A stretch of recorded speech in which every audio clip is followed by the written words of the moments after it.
اگر آپ چینل پر پہلی بار آئے ہیں تو ابھی سبسکرائب کر کے بیل آئیکن پریس کریں اور رہیں باخبر۔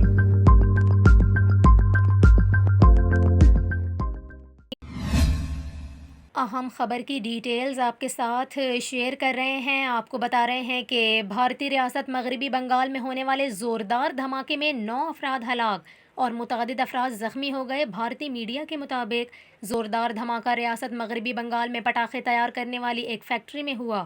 آپ کو بتائیں پٹاخے تیار کرنے والی کمپنی غیر قانونی طور پر رہائشی علاقے کی ایک عمارت میں تعمیر کی گئی تھی۔ اس کے ساتھ ساتھ آپ کو یہ بھی بتائیں کہ دھماکے کی شدت اتنی زیادہ تھی کہ فیکٹری منہدم ہو گئی، جبکہ آس پاس کی عمارتوں کی کھڑکیوں کے شیشے ٹوٹ گئے اور گاڑیوں کو بھی نقصان پہنچا۔ آپ کو بتائیں فیکٹری میں کام کرنے والے 9 ملازم ہلاک ہو گئے، جبکہ ملبے تلے دب کر 10 سے زائد افراد زخمی ہو گئے۔ ہلاک اور زخمی ہونے والوں کو قریبی ہسپتال منتقل کر دیا گیا۔ یہاں پر آپ کو یہ بھی بتائیں 3 زخمیوں کی حالت تشویشناک ہونے کے سبب ہلاکتوں میں اضافے کا خدشہ ظاہر کیا جا رہا ہے، جبکہ واقعے کی تحقیقات کے لیے انکوائری کمیٹی تشکیل دے دی گئی۔